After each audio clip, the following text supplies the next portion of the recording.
আল্লাহ রাসূল সাল্লাল্লাহু আলাইহি ইসলামের দুইটা দিক, একটা হচ্ছে সিরাত আর একটা হচ্ছে সুরত। একটা সুরত আর একটা সিরাত।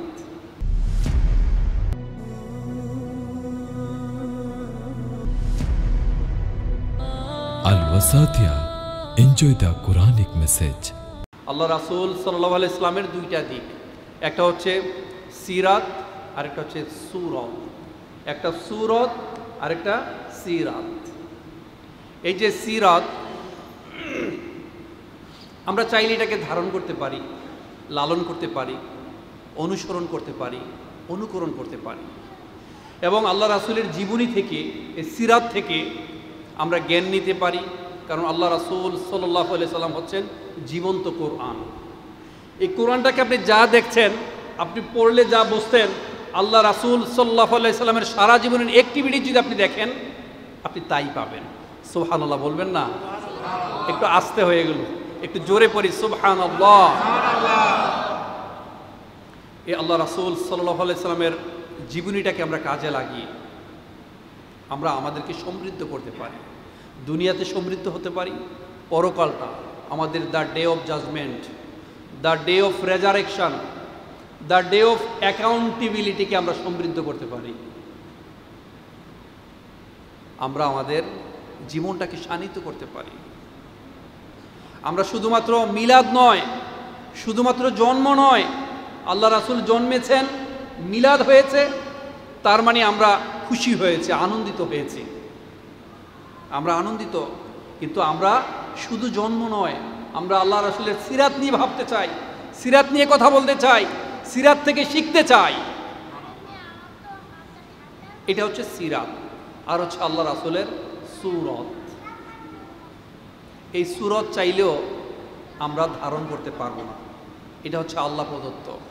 আল্লাহ সুবহানাহু ওয়া তাআলা স্পেশালি আল্লাহ রাসূল সাল্লাল্লাহু আলাইহি সাল্লামকে দিয়েছেন। পৃথিবীতে দুই একজন আল্লাহ রাসূলের মতো কিছুটা পেয়েছেন, আংশিক, পরিপূর্ণ পাননি। কিন্তু নবী মুহাম্মদ সাল্লাল্লাহু আলাইহি সাল্লাম ছিলেন অসাধারণ। আল্লাহ রাসূল সাল্লাল্লাহু আলাইহি সাল্লামের ফিগার ছিল খুবই সুন্দর, খুবই কনস্ট্রাকটিভ। তিনি ছিলেন মধ্যম আকৃতির সুঠাম দেহের অধিকারী। আপনাদের মনোযোগ আছে? মনোযোগ আছে তো ভাই? নবী সম্পর্কে কথা বলছি ভাই। নবী মুহাম্মদ সাল্লাল্লাহু আলাইহি সাল্লাম, বিশ্বনবী সাল্লাল্লাহু আলাইহি সাল্লাম ছিলেন মধ্যম আকৃতির সুঠাম দেহের অধিকারী। তিনি খুব বেশি লম্বাও ছিলেন না, আবার খাটোও ছিলেন না। গায়ের রং ধবধবে সাদাও ছিল না, আবার বাদামি রঙেরও ছিল না। মাথা মোবারক ছিল একটু বড়। মাথার চুল যখন একটু লম্বা রাখতেন, তখন এই চুল কাঁধ অবধি প্রলম্বিত ছিল।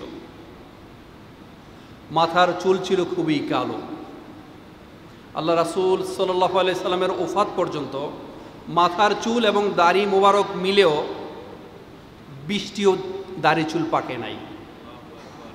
উপরন্তু তিনি যখন এই চুলের মধ্যে অলিভ অয়েল দিতেন, তেল দিতেন, কালো ঘন চুলগুলো কালো চকচক করত, মনে হতো বাতাসে ঢেউ খেলছে।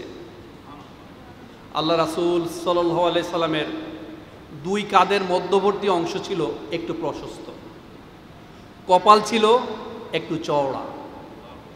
এই যে জোড়া ভ্রুগুলো ছিলেন আল্লাহ রাসূল সাল্লাল্লাহু আলাইহি সাল্লামের, এই ভ্রুগুলো ছিল চমৎকার বাঁকা ধনুকের মতো। নবী মুহাম্মদ সাল্লাল্লাহু আলাইহি সাল্লামের চোখের যে পাপড়ি, এই পাপড়ি ছিল ফুটন্ত গোলাপি গোলাপ ফুলের পাপড়ির মতো। তিনি যখন চোখের পলক ফেলতেন কিংবা তিনি যখন চোখ মেলতেন, মনে হতো ফুটন্ত গোলাপ ফুলের পাপড়িগুলো বাতাসে দোল খাচ্ছে। নবী মুহাম্মদ সাল্লাল্লাহু আলাইহি সাল্লামের চোখের যে সাদা অংশ, এই সাদা অংশ ছিল শুভ্রতার মাঝেও কিছুটা লালিমা। কালো অংশ ছিল একেবারেই কালো। আল্লাহ রাসূল সাল্লাল্লাহু আলাইহি সাল্লামের নাক মোবারক ছিল খুবই উন্নত, খাড়া। নাকের ছিদ্র ছিল খুবই ছোট ছোট। দাড়ি এবং চুল ছিল অসাধারণ। নবী মুহাম্মদ সাল্লাল্লাহু আলাইহি সাল্লামের চেহারা মোবারক থেকে সারাক্ষণ শুধু নূর বের হতো, সারাক্ষণ শুধু নূর চমকাতো। আল্লাহ রাসূল সাল্লাল্লাহু আলাইহি সাল্লামের ঠোঁট মোবারক ছিল একেবারে গোলাপি। তিনি যখন মুচকি হাসতেন তখন তার এই মুচকি হাসি আর দাঁতের শুভ্রতা মিলে এক বিজলি চমকাতো। পৃথিবীর মানুষ তন্ময় চিত্তে বিমুগ্ধ হয়ে আল্লাহ রাসূল সাল্লাল্লাহু আলাইহি সাল্লামের হাসি অবলোকন করতেন। নবী মুহাম্মদ সাল্লাল্লাহু আলাইহি সাল্লামের বুক থেকে নাভি পর্যন্ত চিকন একটা পশমের রেখা প্রলম্বিত ছিল। তার এই বুক মোবারক ছিল প্রশস্ত, পেট ছিল মেদহীন। আল্লাহ রাসূল সাল্লাল্লাহু আলাইহি সাল্লামের হাতের জোড়া এবং পায়ের জোড়াগুলো ছিল একটু মোটা। নবী মুহাম্মদ সাল্লাল্লাহু আলাইহি সাল্লামকে 40 জন শক্তিশালী পুরুষের গায়ে যেরকম শক্তি, আল্লাহ রাসূল সাল্লাল্লাহু আলাইহি সাল্লামের গায়ে একজনের গায়ে তার চেয়ে বেশি ছিলেন শক্তি। সুবহানাল্লাহ বলবেন না? তিনি যে পথ দিয়ে হেঁটে যেতেন মানুষ তন্ময় হয়ে তাকিয়ে থাকত। দীর্ঘদিন পর্যন্ত জান্নাতি ঘ্রাণ, আল্লাহ রাসূল সাল্লাল্লাহু আলাইহি সাল্লামের দেহ থেকে জান্নাতি ঘ্রাণ, সুঘ্রাণ বের হতো। তিনি যখন হাঁটতেন মনে হতো উপর থেকে নিচের দিকে ধাবিত হচ্ছেন। কোনো এক পূর্ণিমার রাতে এক সাহাবী যখন আল্লাহ রাসূল সাল্লাল্লাহু আলাইহি সাল্লামকে ডোরাকাটা লাল রঙের লুঙ্গি এবং চাদর পরা দেখেছেন, তিনি বলেছেন, পৃথিবীতে আমি এত সুন্দর পুরুষ আর কাউকে কখনো দেখিনি। পৃথিবীতে তিনি একজনই ছিলেন অসাধারণ। তিনি ছিলেন মানবিক, তিনি ছিলেন ক্ষমাশীল, তিনি ছিলেন মানবতার বিমূর্ত প্রতীক, তিনি হলেন জাওয়ামিউল কালিম, তিনি হলেন জীবন্ত কোরআন। ওমা আরসালনাকা ইল্লা রাহমাতাল লিল আলামিন ওয়া ইন্নাকা লাআলা খুলুকিন আযীম। আল্লাহ রাসূল সাল্লাল্লাহু আলাইহি সাল্লাম এত সুন্দর ছিলেন, এই সূরাত আমরা কি কেউ ধারণ করতে পারবো? কেউ লালন করা সম্ভব? কারো পক্ষে সম্ভব নয়। একটা দয়ীফ হাদিস আছে, একটা দয়ীফ হাদিস। আম্মা জান আয়েশা যখন ভোরে সুই দিয়ে কাপড় সেলাই করতেন, তখন তার সুইটা যখন পড়ে যেত, একবার তিনি সুইটা খুঁজে পাচ্ছিলেন না, তখন তিনি বলছেন, আল্লাহ রাসূল সাল্লাল্লাহু আলাইহি সাল্লাম যখন আমার ঘরে আসবে, তার এই যে নুরানি চেহারা, তিনি আসলে যে ঘর আলোকিত হবে, সে আলো দিয়ে আমি আমার সুইটা খুঁজে বের করব। এত সুন্দর এই মানুষ, তিনি অসাধারণ। আজকে এই নবী মুহাম্মদ সাল্লাল্লাহু আলাইহি সাল্লামের এই সূরত কেউ ধারণ করতে পারবো না, এটা আমাদের জন্য প্রশংসনীয়, কিন্তু সিরাত অনুসরণীয়, অনুকরণীয়। চাইলে আমরা আমাদের জীবনটাকে পরিবর্তন করতে পারি। আমরা যাকে সবচেয়ে বেশি ভালোবাসি, আমার জীবনের চেয়েও বেশি ভালোবাসি, আমার পরিবার, স্ত্রী, বাবা, মা, তার থেকেও আমরা যাকে ভালোবাসি, সেই নবী মুহাম্মদ সাল্লাল্লাহু আলাইহি সাল্লাম জাজিরাতুল আরবে 570 খ্রিস্টাব্দে হিজরি 53 পূর্বে নবী মুহাম্মদ সাল্লাল্লাহু আলাইহি সাল্লাম আরবি ভাষাভাষী মানুষের কাছে আল্লাহ সুবহানাহু ওয়া তাআলা তাকে প্রেরণ করেন। আরবের সবচেয়ে প্রসিদ্ধ যে বংশ কুরাইশ বংশে এবং বানু হাশিমি খানদানে আল্লাহ সুবহানাহু ওয়া তাআলা তাকে প্রেরণ করেন। 40 বছর বয়সে তিনি নবুয়তি পান। কত বছর বয়সে? কিন্তু নবুয়তির নির্ধারণ ছিল বহু কাল আগে থেকেই, কিন্তু প্রকাশ পেয়েছে 40 বছর বয়সে।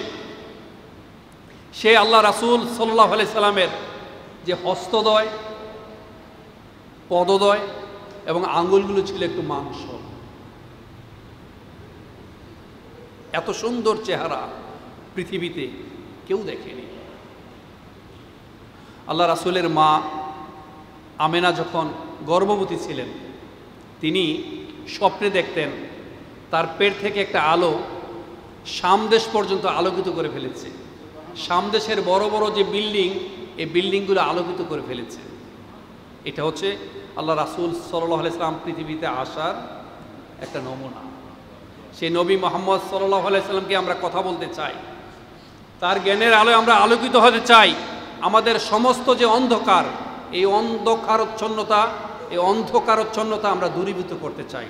আমরা আমাদেরকে আলোকিত করতে চাই, আমাদের আশেপাশের মানুষগুলোকে আমরা আলোকিত করতে চাই। তো নবী সাল্লাল্লাহু আলাইহি সাল্লাম পবিত্র আল কোরআন, আসমানি কিতাবের যে সর্বশ্রেষ্ঠ কিতাব, সেই কিতাব আল্লাহ রাসূলের উপর নাজিল হয়। আপনাদের মনোযোগ আছে তো? সেই কিতাব কেন নাজিল হয়েছে? সুদীর্ঘ 23 বছর ধরে নাজিল হয়েছে, শুধুমাত্র আমাদেরকে মুক্তি দেওয়ার জন্য, আমাদেরকে আলোকিত করার জন্য, আমরা যেন ভালো মানুষ হতে পারি। ভাই, অন্তরকে না রাঙিয়ে শুধু পশম রাঙালেই ভালো মানুষ হওয়া যায় না।